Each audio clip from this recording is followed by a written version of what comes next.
We as an audience tend to take everything for granted. We forget that everything presented to us has been constructed by the media in a specific way to convey the message that what is presented is truth. To the media, truth is just a stylistic quality. I'm afraid that what we witness every day is simply the art of deception.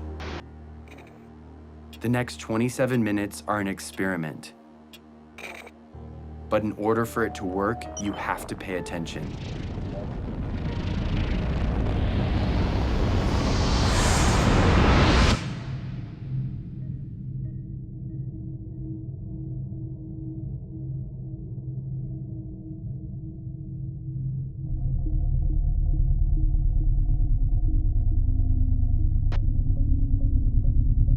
White Wilderness was a nature series produced by Disney in 1958. What they did as a series at the time was amazing, right up until they found out the truth about this particular episode. It's a story both true and false, as we shall see in a moment. You've heard of the old saying, like lemmings going over a cliff. Most people seem to think that when one lemming goes over a cliff, all the rest will follow. That's ludicrous. It would appear that lemmings are a lot like sheep, that one or two start to go somewhere, and the rest are determined to go too. Most people don't even know what a lemming is. They reach the final precipice. This is the last chance to turn back. But do hordes of lemmings really throw themselves off a cliff to drown in the sea? Or is this the greatest man-made myth ever?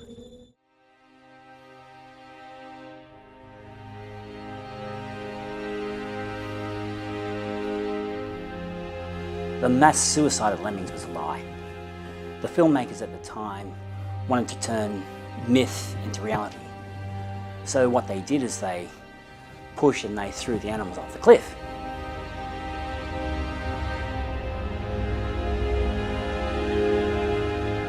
All they really wanted to be was the best entertainment company at the time.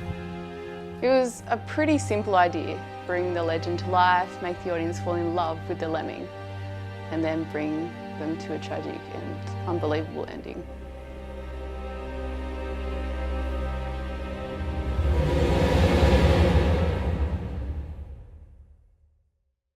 The emotional connection is very important in engaging an audience. It in itself is a beautiful thing. However, in this case, it served as nothing more than a mere tool in Disney's journey to #1.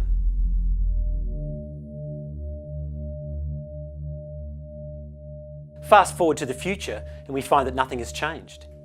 If anything, things have got worse. Just as White Wilderness had a double irony, so too did the opening video to the 2009 Copenhagen Climate Convention. And few still doubt the impact of human influence over this predicted catastrophe. It's understandable how a child can be gullible, but for an adult, it's, perhaps society hasn't taught them how to question what they see. I remember watching it and thinking, who'd buy into this? Next day, instead of laughing, I was hit with a depressing realisation that the whole country was buying into it. Was the message really, we will brainwash your children into action? I mean, the message is blatantly clear. We will frighten your children so much they will fear the rain. The tragedy is that children from a very early age are warned, through stories and tales, that they should not believe everything that they hear. Oh dear!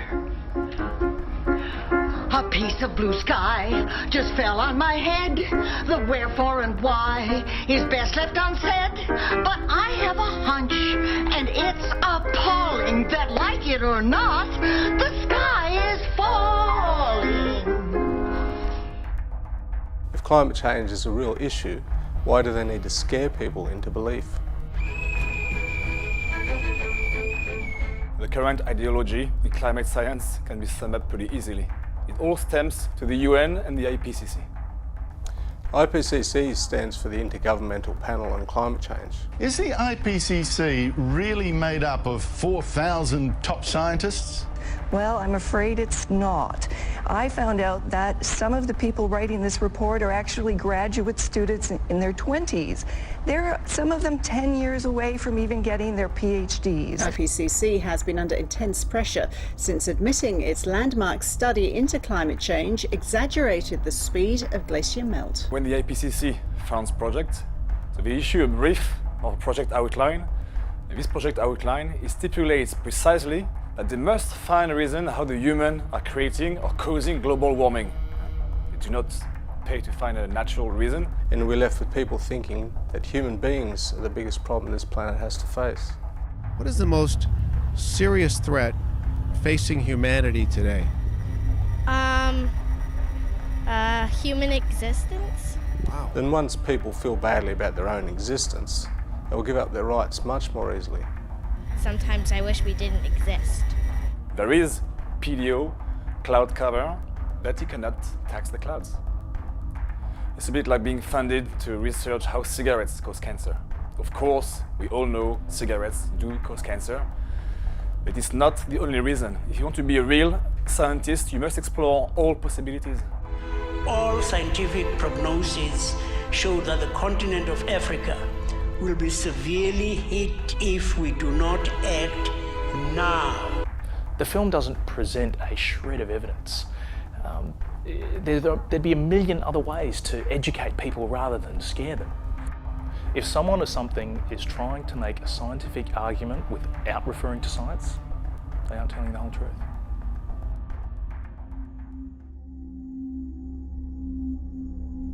There's a film that uses fear and evidence to deceive the audience. It's a lesson in how images presented with false information can fool an audience.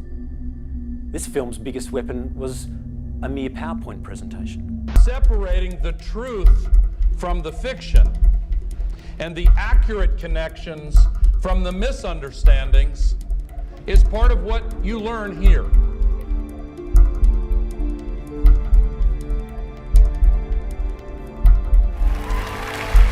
I'm Al Gore. I used to be the next president of the United States of America. I don't find that... Notice how Al Gore chose to have a live audience in this dimly lit room.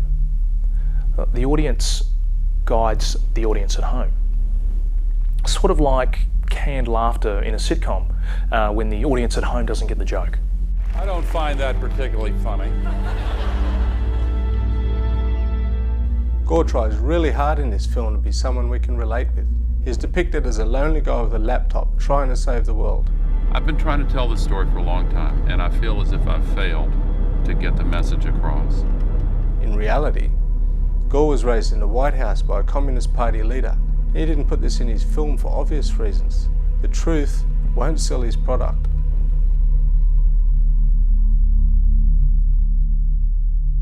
It's interesting how Al Gore makes himself believable.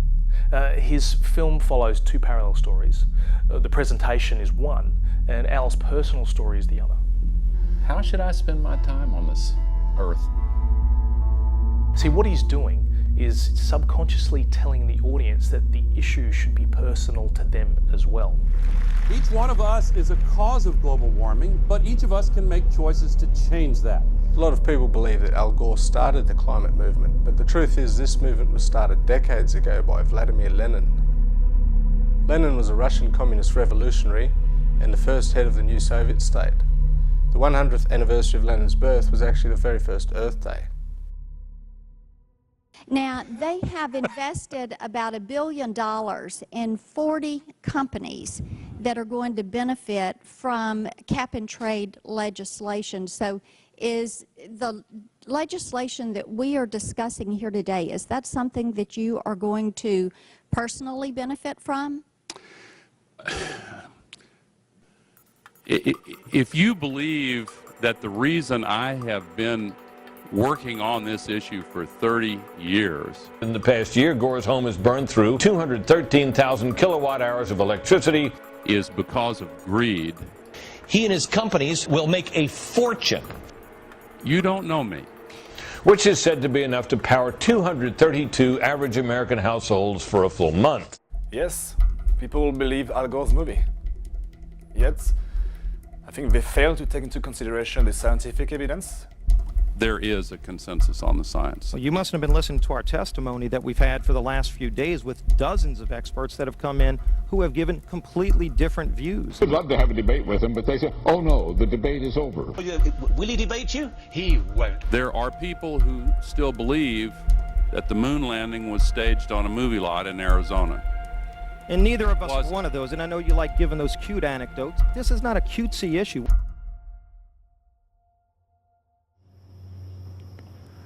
That what we take for granted might not be here for our children. What hurts me the most as a professional is that kids are not taught properly in school. When some of these children who are here are my age, here's what it's going to be in less than 50 years. They are taught that humans is the only reason for global warming, so they are groomed from the beginning. Again, I go back to Lenin as the first building block. Now he said, "Give me 4 years to teach the children and the seed I have sown will never be uprooted." Consumerism is the need to have more and doing anything to get it. It is at the core of climate change. I also came up with an idea to alert my city, Ventura, about the dangers of sea level rise and how it will affect us. I have no hidden agenda. I am fighting for my future. I am afraid to go out in the sun now because of the holes in our ozone.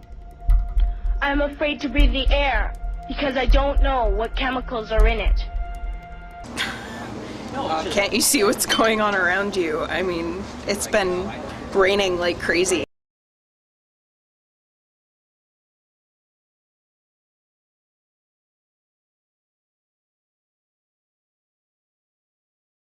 This, incidentally, is the first time anybody outside of a small group of scientists has seen this image. I was surprised about all the new graph he presented. I was sitting in the audience, and I have to say, he almost had me. I mean, the graph shows no real data. It even goes back in time. But one thing that really gets me is when the media, the politicians, they claim that such a year was the highest on records. Now, as I said, they can also measure temperature. Firstly, we haven't had the technology to measure global temperature for around 2002. It was NASA who launched the Aqua satellite. And secondly, the IPCC scientists, we want to get rid of the medieval warm period. The existence of the medieval warm period had been recognized in the scientific literature for decades, but now it was a major embarrassment to those maintaining that the 20th century warming was truly anomalous. Because there was no carbon pollution during the medieval time. So they want us to believe that now is the hottest time of the recent history and that human is responsible for the global warming. The science is in, the science is clear. Our planet is warming. That warming is caused by carbon pollution, by human activity, and we need to cut carbon pollution. Normally in science, when you have a novel result that appears to overturn previous work, you have to demonstrate why the earlier work was wrong. But the work was initially accepted uncritically, even though it contradicted the results of more than 100 previous studies.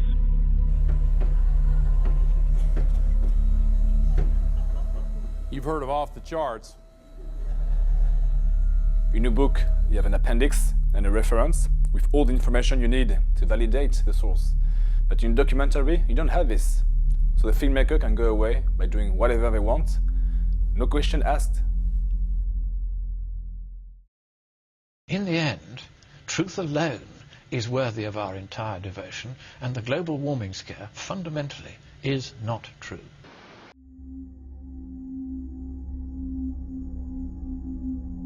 Every piece of data presented on the screen is done so in a particular way so that you believe in its validity. Politics aside, we must now take a close look at how religion is presented on the screen. Presenting Zeitgeist.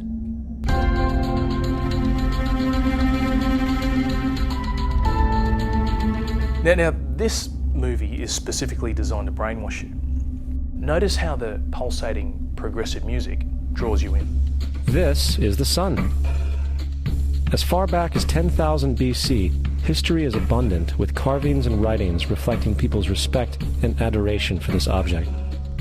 when they want you to believe or remember something, they add subliminal static flashes or shapes that flash on the screen. Controlling the whole damn world. Not only does this keep you paying attention, but it gives you the sense that someone has just changed the channel, and supposedly on this new channel, they're saying the same thing.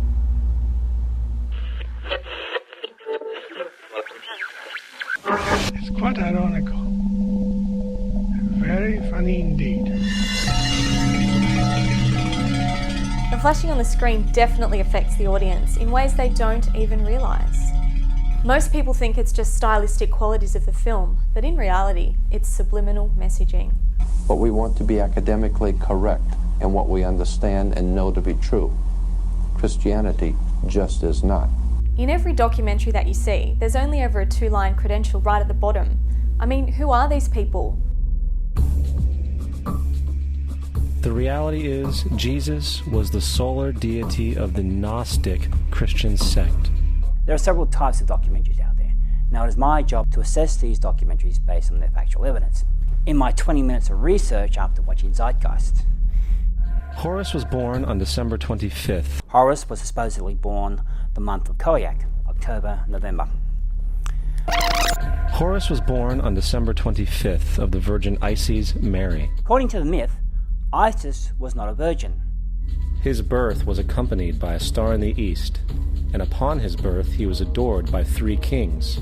There is no star or 3 kings who come to visit Horus in any of the myths. At the age of 12, he was a prodigal child teacher. There is nothing in the myths about Horus becoming a teacher at age 12, nor in fact did Jesus. At the age of 30, he was baptized by a figure known as Anup, and thus began his ministry. Horus was not baptized. Horus had 12 disciples he traveled about with, performing miracles such as healing the sick and walking on water. Neither are there any statements to the effect that Horus had 12 disciples.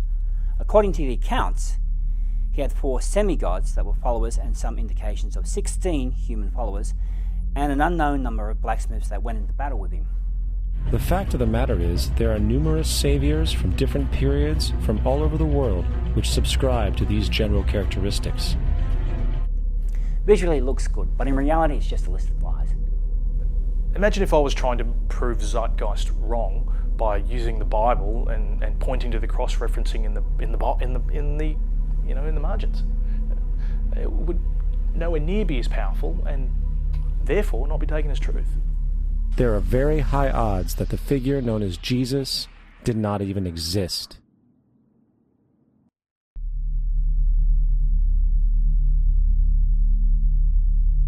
So far we've examined White Wilderness, An Inconvenient Truth, and Zeitgeist.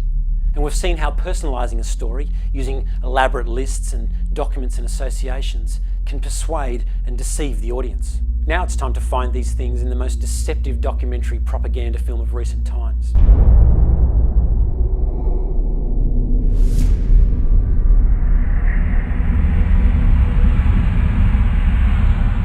For 26 years, Kony has been kidnapping children into his rebel group, the LRA. Let's be realistic here. People creating child soldiers in Africa is nothing new. We all know about it.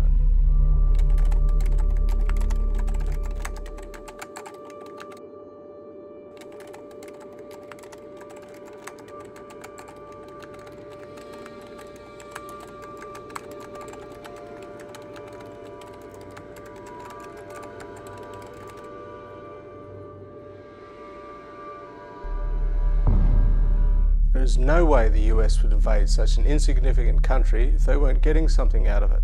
The thing that ties Afghanistan, Iraq and Uganda is the large amounts of oil that these lands contain.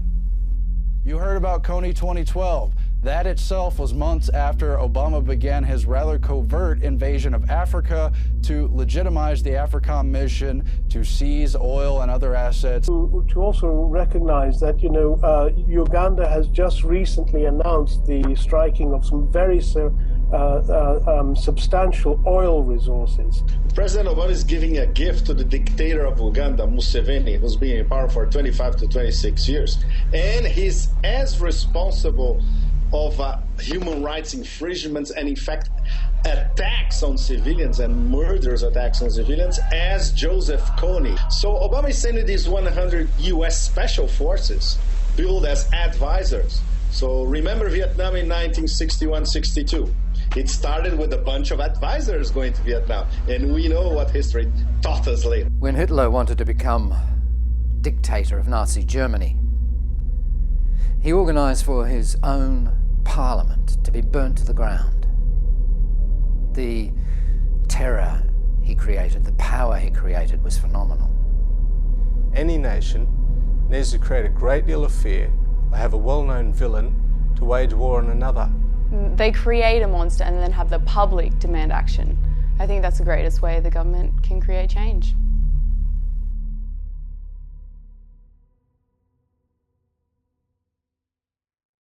I stand by those words. Afghanistan is still just the beginning.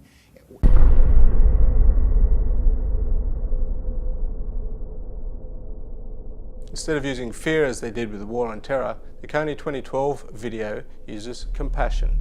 Compassion for the helpless African children who have to face the fear of Kony every single day. See, they created the Kony villain so easily because they knew their audience.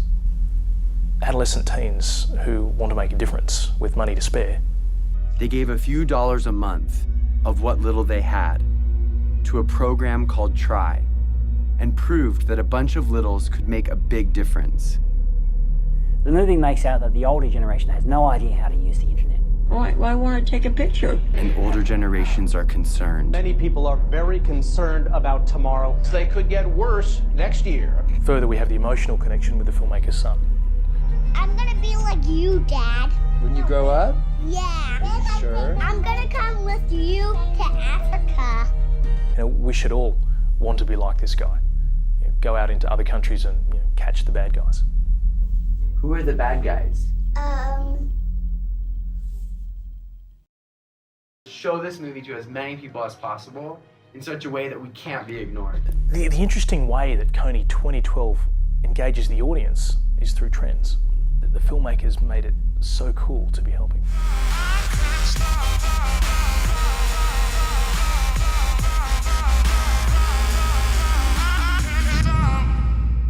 And they constantly pounded their audience with the obligation to click share. So now technically your device is on. Can you tell? Oh, that's exciting! If the cool kids say it's cool, everyone else will follow. 750 million people share ideas, not thinking in borders. It's a global community bigger than US. It's still just a matter of people not wanting to be left out. So they press share, share, share.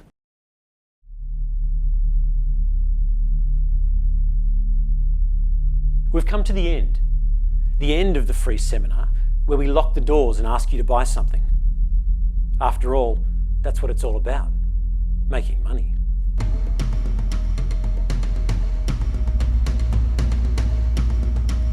Well, it's really cheap in my opinion. It's like watching a feature-length sales pitch. The frustrating thing is that it works. If 1 in every 30 children convince their parents to buy the action pack, then Kony 2012 would have made millions. Take a program like A Current Affair or 60 Minutes. 99% of the time, they don't ask for donations. It's just that handful of times that,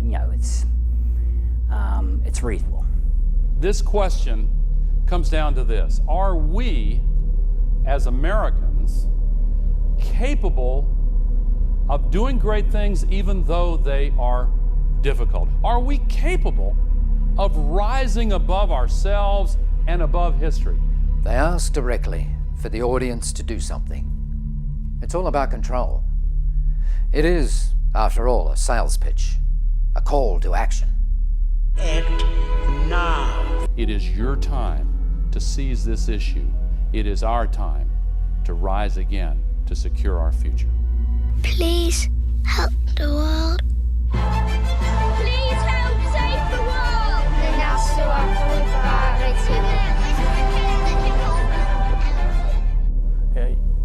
You wonder how these experts fool the audience. Just take a look. Look how dramatic it is. The innocent face of the filmmaker's son. Notice how every dramatic scene will be enhanced with a black screen and either a pulsing sound or the original audio continuing. Yeah, this is film at its best, but it is not truth. You know, the use of pulsating music that relaxes the mind coupled with a voiceover and a clever imagery does not constitute as truth. There is none. It's all a show. You know, it's just entertainment. It's not truth. The next 27 minutes are an experiment. But in order for it to work, you have to pay attention.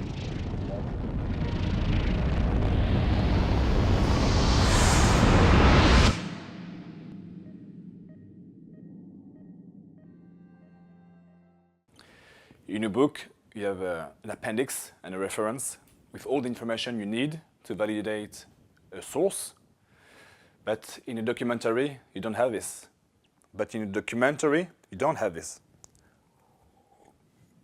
This basically means that the filmmaker can get away with saying whatever they want, no question asked. This basically means that the filmmaker can get away with saying whatever they want, no question asked. We as an audience tend to take everything for granted. Like lemmings going over a cliff. I mean, who are these people? Hi, my name's Nat Landy. I'm a model and an actor. Someone has just changed the channel.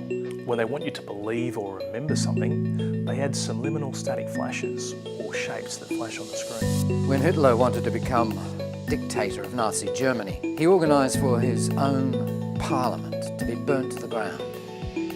Burning down his own German parliament building, the Reichstag, and blamed it on communist terrorists. The whole country was buying into it. The mostly peaceful demonstrations in Copenhagen. We will frighten your children so much they will fear the rain. Horus was supposedly born the month of Koyak, October, November. But the truth is, it's not truth. But the truth. They should not believe everything that they hear.